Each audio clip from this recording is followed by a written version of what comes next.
Hello guys, how have you been? Have you been keeping an eye out for some pretty good games that are coming our way soon?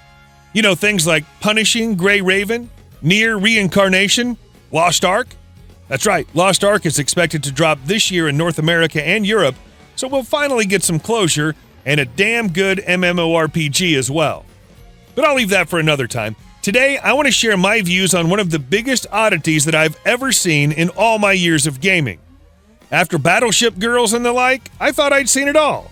But it's live and learn, I guess. Perhaps you already heard of this horse racing game, but horses are girls this time. Yep, I'm at a loss for words. All right, let that sink in. In the meantime, I'd like to introduce you to the sponsor of this video, Cygames, publisher of the upcoming MMORPG Moonlight Sculptor. I'm keeping this one on my radar because it's developed by XL Games, makers of the popular sandbox MMO Arcade. This game is based on a Korean light novel called The Legendary Moonlight Sculptor, and pre-registrations for Android and iOS are open until May 24th. You'll find the pre-registration link in the video description, and there's a very good reason for you to use it. It'll give you valuable rewards such as exclusive skins for your character, along with other items and benefits to get you started on the right foot.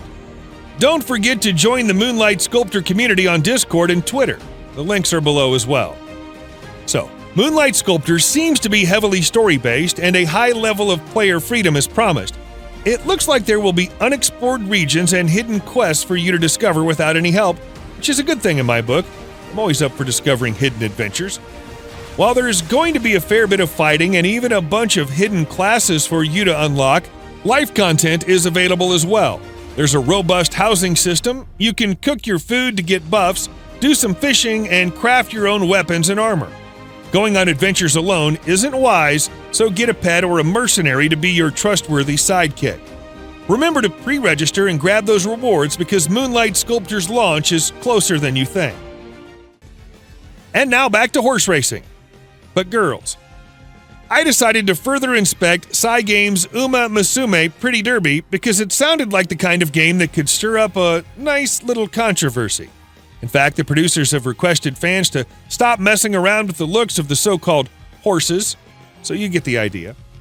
The characters were inspired by real racehorses, which probably means that any experts of the sport may identify them in the game by some stances and behaviors. I bet that got your brain whirring, right?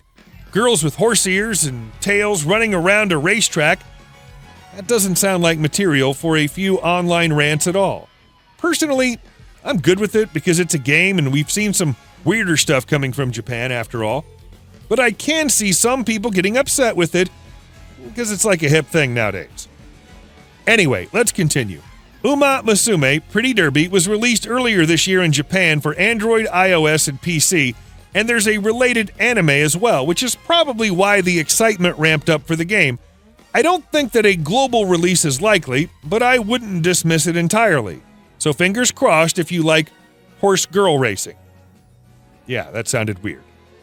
One of the reasons why I've decided to try this game is because it's a big hit. Scratch that. A massive hit. It's already ranking as the third top mobile game worldwide, overthrowing juggernauts like Genshin Impact. And you know well enough how that game is performing.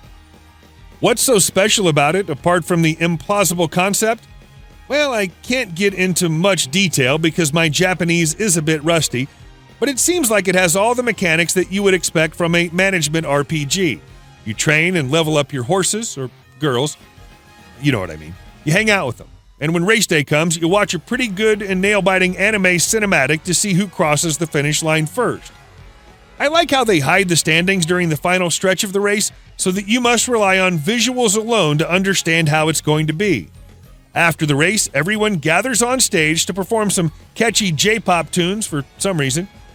What this means is that they're not just anthropomorphic girls, they're idols as well. Still, it's cool to watch. I wouldn't mind seeing Uma Musume Pretty Derby releasing in English since this is a good-looking, compelling, out-of-the-box game. Production values are high. It isn't a rushed project made to grab a quick buck from players who were clearly overly excited by the subject matter. I'd like to see how the PvP part plays out, and my limited experience with it was enough to believe that it can be as much fun as any other popular gacha game. So give it a try if your Japanese is up to scratch. Have fun.